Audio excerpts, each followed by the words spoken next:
Bismillahirrahmanirrahim. Assalamu alaikum, dear student. Today we are going to discuss our new chapter, that is sport and movement. So come towards the introduction. Student, आप लोगों ने sport का लफ्ज़ इससे पहले पढ़ा होगा. स्पोर्ट का मतलब होता है सहारा देना, एंड मूवमेंट कि एक जगह से दूसरी जगह मूव करना किसी चीज़ का, उसको हम मूवमेंट बोलते हैं. So let's start with the introduction. You have seen invertebrate the earthworm. ये जो आपने कीड़े मकोड़े देखे होंगे अक्सर जो ज़मीन के ऊपर रेंगते हैं, अक्सर देखे होंगे, या सावन का महीना आता है उन दिनों एक जो होता है अर्थवर्म आपने देखा होगा. वो क्या करते हैं, जिसको हम सावन का कीड़ा बोलते हैं, वो जो कीड़ा होता है वो क्या करता है कि एक जगह से दूसरी जगह मूव करता है, रेंगता है ज़मीन के ऊपर. Generally found in soil. Mostly जो होते हैं ना, ये हमारे पास ज़्यादातर ये ज़मीन के अंदर जो है पाए जाते हैं, ये इनवर्टिब्रेट्स जो होते हैं. तो इससे कुछ क्वेश्चन अराइज होते हैं, जिस तरह देखिए why crawls on the ground, कि ये ग्राउंड के ऊपर क्यों रेंगते हैं. क्रॉल करना मीन्स कि वो रेंगते हैं, जो ज़मीन होती है, सॉइल होती है, उसके साथ ये चल रहे होते हैं, इसको क्रॉलिंग बोलते हैं. Why move slowly. पहला क्वेश्चन कि वो ग्राउंड के साथ क्रॉल क्यों करते हैं. दूसरा ये कि ये स्लोली मूव क्यों करते हैं. वाई मूव्स स्लोली, कि ये स्लोली मूव क्यों करते हैं. Why it can not stand erect like human and other mammals.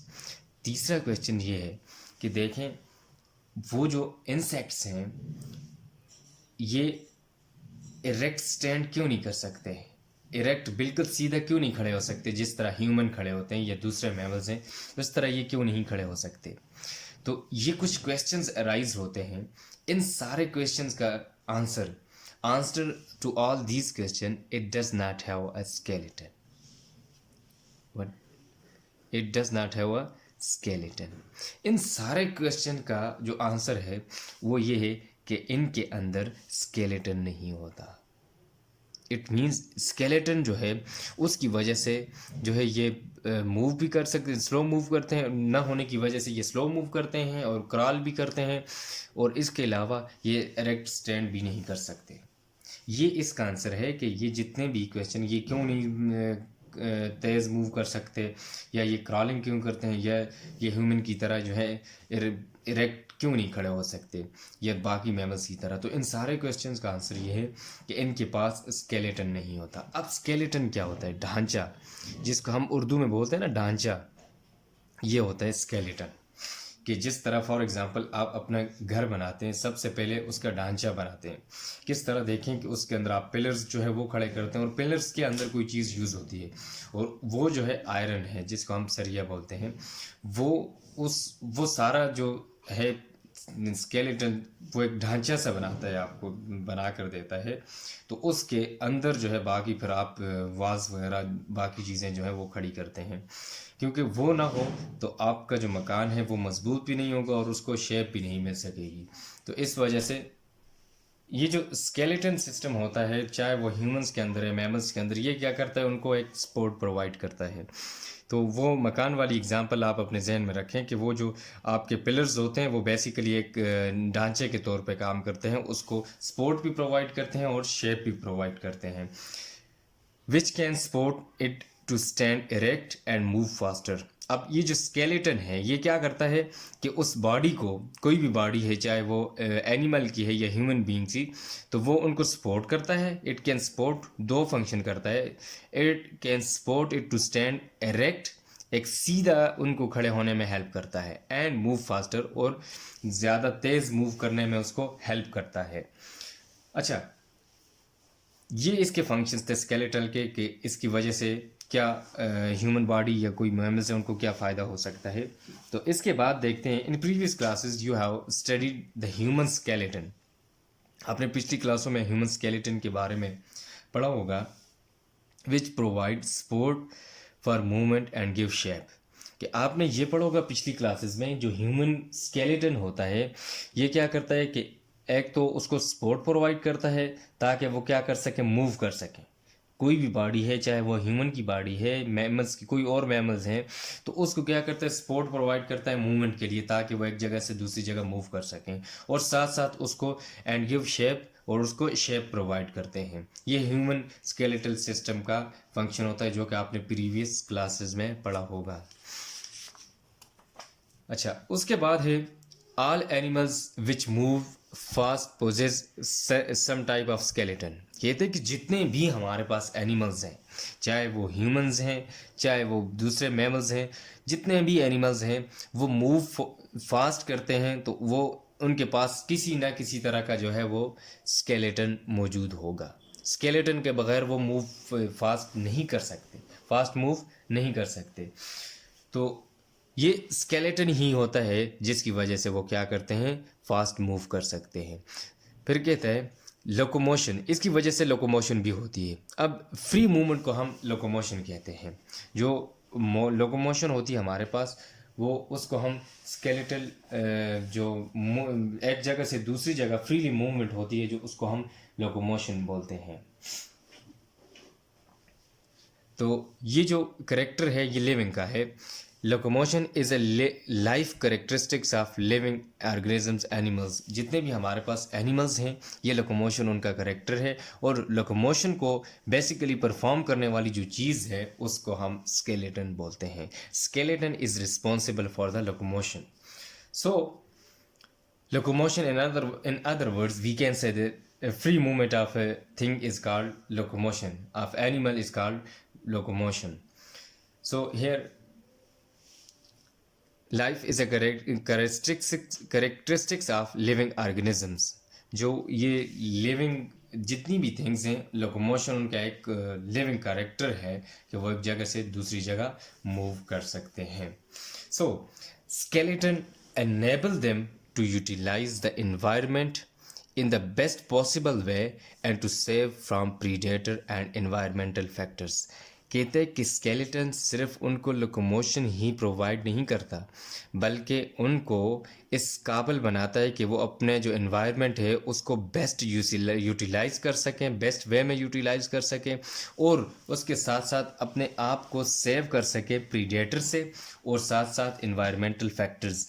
देखें, जिस तरह कोई प्रीडेटर आ जाता है तो एनिमल, जैसे अगर जो लायन है उसके आगे कोई जो फॉक्स वगैरह जो आ जाती है, वो फॉक्स क्यों भागेगी? उसके पास एक स्केलेटल सिस्टम होगा, स्केलेटन होगा तो तब भाग सकेगी, अगर वो नहीं होगा तो वो कैसे उससे भाग सकेगी? तो इसके अलावा इन्वायरमेंटल फैक्टर्स, जिस तरह धूप होती है, देखें बहुत सख्त धूप हो जाती है, या गर्मी ज़्यादा हो जाए, या फिर इसके अलावा सर्दी ज़्यादा हो जाए, ये इन्वायरमेंटल फैक्टर्स हैं। तो इनसे बचाने के लिए, प्रीडेटर्स और इन्वायरमेंटल फैक्टर्स से बचाने के लिए, ये स्केलेटल सिस्टम जो होता है ये इसको हेल्प करता है कि वो अपने आप को जो है वो उससे दूर रख सके, उससे सेव कर सके अपने आप को, और इसके अलावा जितने भी इन्वायरमेंट है उसको वो बेस्ट पॉसिबल वे में यूटिलाइज कर सके। ये सारा का सारा जो परफॉर्म करवाता है ये स्केलेटन प्रोवाइड करता है, परफॉर्म करवाता है इनको। फिर उसके बाद for all movement skeletal plays a basic role. अब जितनी भी मूवमेंट्स है, चाहे वो किसी टाइप की भी मूवमेंट है एनिमल्स के अंदर, तो वो उनके अंदर जो इम्पोर्टेंट रोल प्ले करने वाली चीज़ है वो क्या है? Skeleton. For all movement skeleton plays a basic role. उसके अंदर एक बुनियादी, एक बेसिक रोल जो है वो प्ले कर रहा है स्केलेटन। ये था हमारा कुछ इंट्रोडक्शन।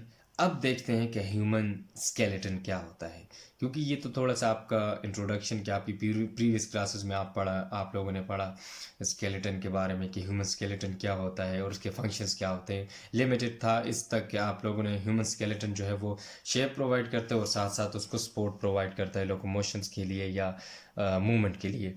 तो आज जो हम अभी पढ़ रहे हैं वो है हमारा नेक्स्ट टॉपिक, ह्यूमन स्केलेटन, कि इंसान का जो ढांचा है स्केलेटन, उसके बारे में हम पढ़ेंगे। सबसे पहले हम डेफिनेशन को देखेंगे। Definition, it is defined as the framework of hard structures, underline hard structures that provide physical support and protection for the bodies of animals. ये कुछ जो है वो वर्ड्स मैंने अंडरलाइन किए हैं। देखें, the framework of hard structures that provide physical support and protection for the bodies of animals। कहते हैं कि जो हमारे पास ह्यूमन स्केलेटन है उसको अगर हम डिफाइन करें तो हम कहते हैं कि एक फ्रेमवर्क है हार्ट स्ट्रक्चर्स का। अब हार्ट स्ट्रक्चर से क्या होगा यहाँ पे बोन्स, क्योंकि बोन्स जो है वो हमारे पास हार्ट स्ट्रक्चर होती है ना, तो इसका मतलब कि बोन्स जो है वो हमारे पास क्या है, उनका एक फ्रेमवर्क है skeleton, human skeleton that provide physical support. उसका काम है कि उसको फिजिकल सपोर्ट प्रोवाइड करना, उसको फिजिकल सपोर्ट प्रोवाइड करना एंड प्रोटेक्शन, और उसकी हिफाजत करना, उसको महफूज रखना for the bodies of animals, जितनी भी हमारे पास एनिमल्स की बॉडी है उनके लिए। एक बार फिर रिपीट कर लेता हूँ, the framework of hard structures that provide physical support and protection for the bodies of animals, जितनी भी एनिमल्स की बॉडीज़ हैं उनके लिए हार्ड स्ट्रक्चर जो है वो एक फ्रेमवर्क प्रोवाइड करती है, और वो क्या करती है आगे उसको फिजिकल सपोर्ट और साथ साथ उसको प्रोटेक्शन प्रोवाइड करती है। इसको हम बोलते हैं ह्यूमन स्केलेटन। अब ये क्या करता है, human skeleton also provide helps in locomotion. Locomotion का पहले अभी हमने जिक्र किया कि लोकोमोशन क्या होती है, हमारे पास फ्री मूवमेंट जो होती है उसको हम लोकोमोशन बोलते हैं, और ये एक लाइफ करेक्टरिस्टिक है किसी भी लिविंग ऑर्गेनिज्म का, ये लोकोमोशन। तो स्केलेटन क्या करता है, provide helps in locomotion. Like other vertebrates the human skeleton is inside body that is endoskeleton. कहते हैं कि जिस तरह बाकी वर्टिब्रेट्स हैं उसी तरह ये जो हमारे ह्यूमन की बॉडी है इनका जो स्केलेटन है ये भी बॉडी के अंदर है। इस ऐसे स्केलेटन को हम कहते हैं एंडोस्केलेटन। अब एंडो का मतलब होता है इनसाइड, और स्केलेटन के बॉडी के अंदर, इनसाइड बॉडी के अंदर जो स्केलेटन हो उसको हम एंडोस्केलेटन बोलते हैं। अब एक चैलेंज जो एंडोस्केलेटन जो बॉडी के अंदर है, क्वेश्चन अराइज होता है कि जो दूसरा स्केलेटन जो आउटसाइड होगा उसकी एग्जांपल क्या है, और उस स्केलेटन को हम क्या बोलेंगे। स्केलेटन की हमारे पास बेसिकली दो टाइप्स होती हैं, एक को हम बोलते हैं एंडोस्केलेटन और दूसरा जो होता है वो एक्सोस्केलेटन बोलते हैं उसको, स्केलेटन। ठीक, अच्छा, एक हमारे पास आ गया एंडोस्केलेटन और दूसरा एंडोस्केलेटन। वो skeleton which occur inside the body is called endoskeleton। ऐसा स्केलेटन जो बॉडी के अंदर पाया जाए उसको हम एंडोस्केलेटन बोलते हैं। For example human skeleton. कौन सा, ह्यूमन स्केलेटन, कि इंसान का जो ढांचा है, स्केलेटन है, उसको हम कहते हैं एंडोस्केलेटन। अब दूसरा जो है उसको हम क्या बोलते हैं, एक्सोस्केलेटन। तो इसकी क्या डेफिनेशन होगी, it occurs outside the body, कि ये जो बॉडी होती है उसके आउटसाइड होता है, इसको हम बोलते हैं एक्सोस्केलेटन। और इसकी एग्जांपल है हमारे पास, जिस तरह आपने टर्टल देखा होगा जिसको किचुआ हम बोलते हैं, टर्टल, ये आपने उसकी वो ऊपर से वो हार्ट स्ट्रक्चर देखी होगी, वो उसका जो है वो स्केलेटन है। ऐसा स्केलेटन जो आउटसाइड बॉडी हो उसको हम एक्सोस्केलेटन बोलते हैं। वो बिल्कुल उसके बाहर से उसने ऊपर उसको सारी जो बॉडी है उसको अंदर जो है उसने, देखें बाज़ औक़ात ऐसी कंडीशन आ जाती है कि वो उसको कोई खतरा लाक हो जाता है तो वो अपना जो सर है उस स्केलेटन के अंदर छुपा लेता है। आप अगर नहीं देखा तो आज आप यूट्यूब पे सर्च कर लें कि जो टर्टल का स्केलेटन है वो किस तरह का है, फिर वो उसकी जो मूवमेंट होगी वो आपको दिखाएंगे कि वो किस तरह ख़ुद को किसी डेंजर से बचाने के लिए अपने आप को स्केलेटन के अंदर छुपा देता है। तो इस तरह का जो स्केलेटन होता है इसको हम एक्सोस्केलेटन बोलते हैं। एग्जाम्पल इसकी टर्टल आ गई। और दूसरा जो स्केलेटन होता है उसको हम एंडोस्केलेटन बोलते हैं, जो इनसाइड बॉडी होता है। जिस तरह एग्जाम्पल है हमारे पास ह्यूमन की, कि ह्यूमन स्केलेटन है, या एनिमल्स, बाकी एनिमल्स हैं हमारे पास, मैमल्स जो हैं वो, ऐसे स्केलेटन को हम एंडोस्केलेटन बोलते हैं। ये दो टाइप्स होती हैं। ये एक्सोस्केलेटन के यहाँ जिक्र नहीं किया हो गया, लेकिन यहाँ क्वेश्चन अराइज हो सकता है क्योंकि एंडोस्केलेटन का आप लोगों को पता चल गया, लेकिन दूसरा स्केलेटन है उसको क्या बोलते हैं। तो ये चलें थोड़ा सा यहाँ आपको मैंने बता दिया ताकि कोई कन्फ्यूजन आप लोगों के लिए पैदा ना हो। फिर उसके बाद skeleton is made of living tissues. जो स्केलेटन होता है वो लिविंग टिश्यूज़ से मिलकर बना होता है। अब टिश्यू क्या होता है, group of cell which perform a particular function is called tissue. Group of similar cells, एक बहुत सारे सिमिलर सेल्स मिलके जब एक ख़ास फंक्शन परफॉर्म करते हैं तो उसको हम टिश्यू बोलते हैं।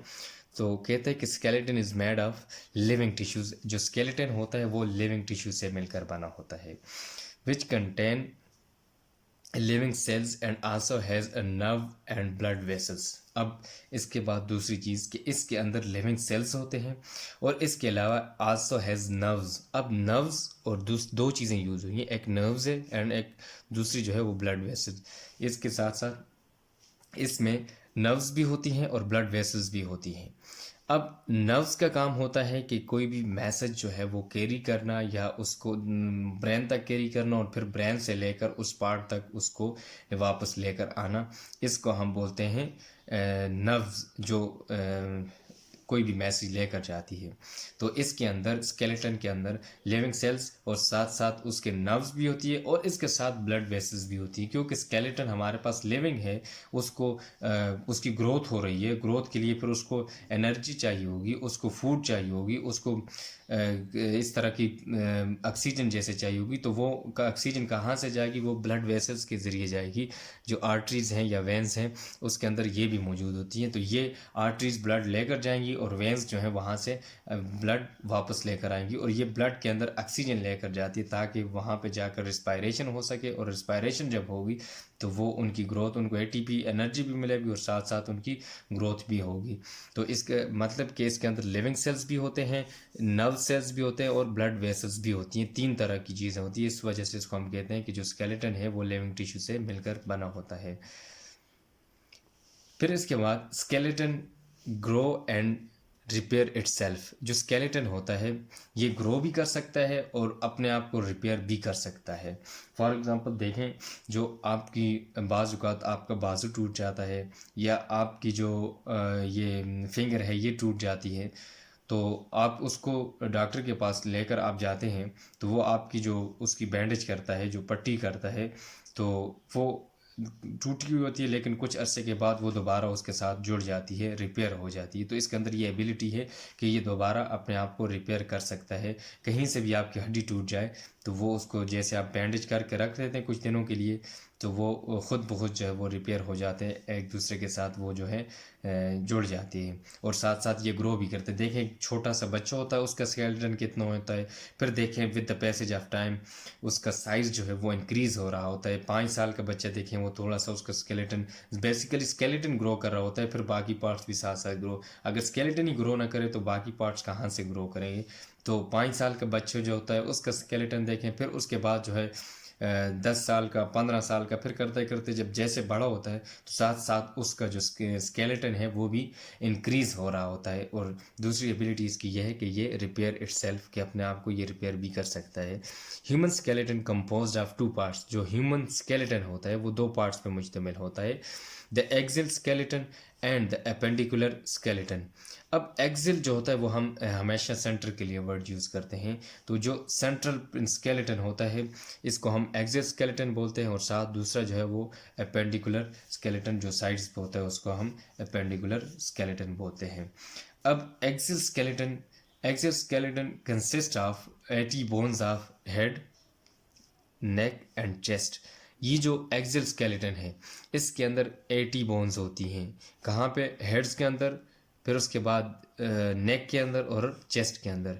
टोटल 80 बोन्स होती हैं और एक्सियल स्केलेटन कंसिस्ट होता है 80 बोन्स पे, जिनमें हेड की बोन्स भी आ जाती हैं, नेक की बोन भी आ जाती हैं और साथ चेस्ट की बोन भी आ जाती हैं। आपने प्रीवियस क्लासेस के अंदर पढ़ा होगा कि इंसान के अंदर जो ये बोन्स की तादाद है, जो नंबर है वो 206 है। तो आप देखते हैं कि ये क्या यहाँ ये पूरा नंबर जो है वो पूरा होगा या नहीं। Appendicular consist of 126 bones of the limb, pectoral and pelvic girdle. कहते हैं कि जो एपेंडिकुलर एक्सियल है, स्केलेटन है, वो कंसिस्ट होता है 126 बोन्स। किस पे? लिम्ब पे, ये जो हमारी टांगें होती हैं इन पे, और साथ साथ पेक्टोरल एंड पेल्विक गर्डल। जो यहाँ पे मैं आपको डायग्राम से दिखा देता हूँ कि पेक्टोरल और पेल्विक गर्डल किसको बोलते हैं। ये देखें, ये जो बोन्स होती हैं इनको हम पेल्विक गर्डल्स बोलते हैं, ये वाली। और जो पीछे जो आपका आर्म, ये बाजू आ रहा होता है जहाँ से पीछे से एक बाहर की तरफ जो हड्डी निकली होती है उसको हम पेक्टोरल गर्डल बोलते हैं। तो ये जो होता है पेंडिकुलर स्केलेटन, पेक्टोरल गर्डल, और साथ साथ ये जो पेल्विक गर्डल है, या इसके अलावा लिम्स, लेग्स हैं या हैंड्स, ये जो जोड़ होते हैं सारे, इस पे ये कंसिस्ट होता है। तो इसका जो नंबर है वो 126 है। तो अब इनको प्लस अगर करें 126 और 80 जो है 6 आ गए, यहाँ पे 2 और 10 आ गए, 0 यहाँ पे आ गए, 2 कैरी कर देंगे और 2 1 सॉरी 1 कैरी कर लेंगे और 1 और 1 2, ये आ जाएगा 206। और आपने प्रीवियस क्लासेस में पढ़ा है 206 बोन्स होती हैं एक ह्यूमन के अंदर। तो कुछ एक्सियल स्केलेटन जो कंसिस्ट होता है वो 80 बोन्स पे होता है, और जो एपेंडिकुलर कंसिस्ट होता है वो 126 पे। ये एमसीक्यूज के अंदर आ भी सकता है कि जो एक्सियल स्केलेटन होता है वो उसके अंदर कितनी बोन्स होती हैं और कौन कौन से पार्ट्स होते हैं उसके अंदर, हेड है, नेक और चेस्ट आ गया। फिर इसके अलावा जो एपेंडिकुलर है वो कितनी बोन्स पे कंसिस्ट है, तो वो 126 बोन्स पे है, और साथ उसके अंदर लिम्ब आ जाते हैं, पेक्टोरल गर्डल आ जाते हैं और पेल्विक गर्डल आ जाता है। This was all about today lecture, student. Now I would like to summarize today lecture. Student, today we have discussed about the sport and movement, and with the introduction, I have told you about the invertebrate like earthworm, which found in soil. Generally, they crawl on the ground. Why they crawl on the ground, why they move slowly, and why it cannot stand erect like a human body or the other mammal's body. So answer to all these questions, because it does not have a skeleton. So it means skeleton is responsible for all these functions, that it can move faster and that it can stand erect like a human body or any other mammal's body. So it can help in the movement, faster movement, and in the support of the body. So in previous classes you have discussed about the human skeleton, which provides support for the movement and give shape to the body. After this we have discussed about the all animals move fast, possess some type of skeleton. It means it can move from one place to another freely, and this movement is known as locomotion, which is a life characteristics of living organism. So the skeleton enables them to utilize the environment in the best possible way and to save from predator and environmental factors. And I told you that what is environmental factors and what are these. For all movement, skeleton plays a basic role, whether it is which type of movement here skeleton play a basic role. So we also have discussed about the human skeleton, the framework of hard structures, and here hard structure means bones that provide a physical support and protection for the basic for the bodies of animals. And the function of human skeleton provide helps in the locomotion. Like other vertebrate, the human skeleton is inside body. And here I told you that the skeleton, there are two types of skeleton. One is endoskeleton and second one is exoskeleton. So endoskeleton means that skeleton which is present inside the body. An example of this endoskeleton is human skeleton, and exoskeleton which occur outside the body. Its example is turtle. So skeleton is made of living tissues, contain living cell, and also has a nerves and blood vessels. It can grow and repair itself. Human skeleton composed of two parts. One is exoskeleton and second one is appendicular skeleton. Exoskeleton consists of 80 bones of head, neck, and chest, and appendicular consists of 126 bones of the limb, pectoral, and pelvic girdle. This is all about today lecture. Your home assignment is write a note on human skeleton. Thanks. Allah Hafiz.